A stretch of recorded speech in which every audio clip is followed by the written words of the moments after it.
Most leaders, they think resilience is about toughing it out. Yeah, being able to take a hit and bounce back. The challenge is that they bounce back exactly to where they were before. I am here to challenge you. I'm going to challenge you on that definition because you know what? It's a trap. If you simply bounce back, you haven't actually grown. You've simply survived. And you know what the challenge is with that? Sooner or later, eventually, the rubber band is going to snap. And that's not always great. Real resilience isn't about bouncing back.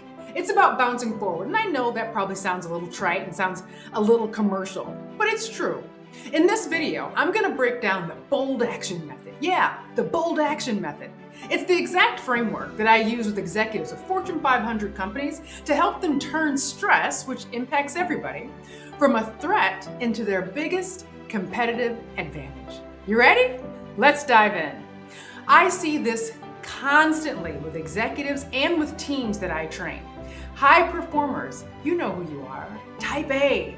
We're busy, back to back, but not always productive. Why? Because activity doesn't mean productivity. I'm going to say that again. Activity doesn't mean productivity. If the outcome from everything that you're doing doesn't get you closer to your goal, then it's probably not productive. In my last video, we talked about motion versus action. And resilience is really no different.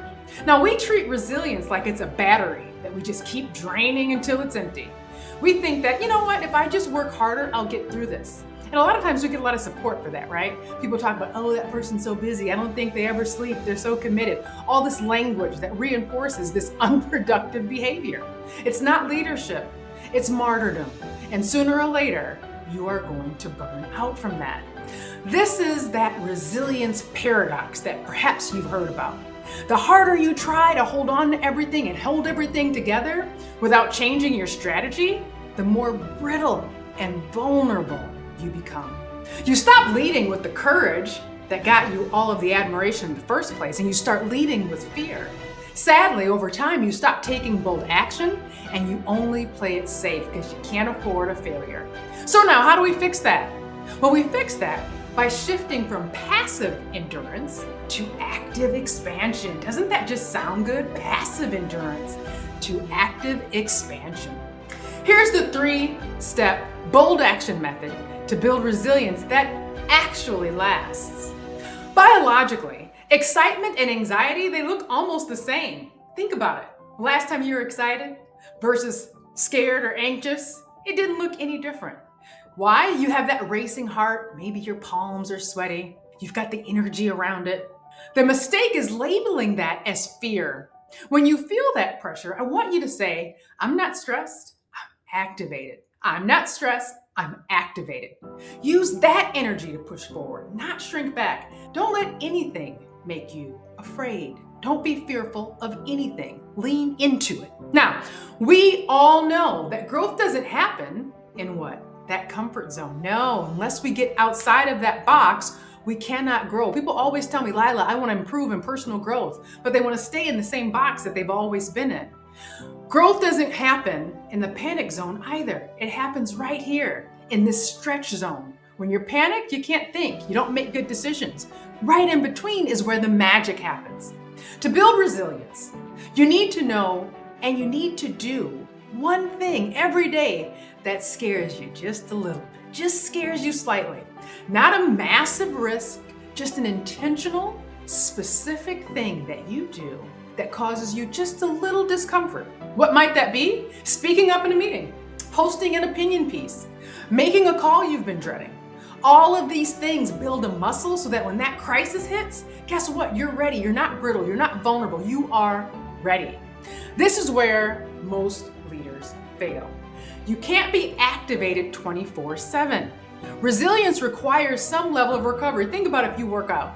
If you have a hard, heavy lift day or a long run day, what does your fitness app tell you? You need a day to recover. Well, the same thing in business and in life. If you're on all day, you've got to have some kind of a protocol to turn off.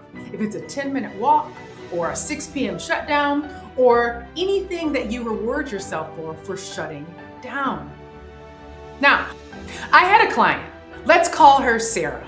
She was a VP that was completely burned out. When she came to me, she was trying to bounce back from a restructuring. We all know how that is. Beginning of the year, making a few changes, maybe some leadership changes, it always knocks you off balance. She was working 14 hours a day simply to prove that she was resilient.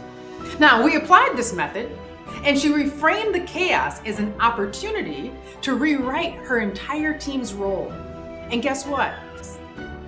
She stepped into the discomfort of saying no to non-essential projects. Can you imagine that? Saying no or getting priority for the things that are being put on your plate? She forced herself also to disconnect on weekends. And guess what? 6 months later, she wasn't just surviving, she was thriving. And she bounced forward. She got promoted.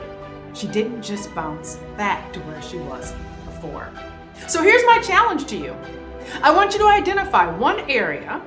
Come on, you can do this. One area where you're just coping right now. And in the next 24 hours, take one bold action to shift it. Take an action. Don't just look at this video and say, oh, that was interesting. Take one bold action. Put that action in the comments below. I can't wait to hear about it. What is one uncomfortable thing that you're going to do today to grow? I read every single comment, and I want to be here to support you.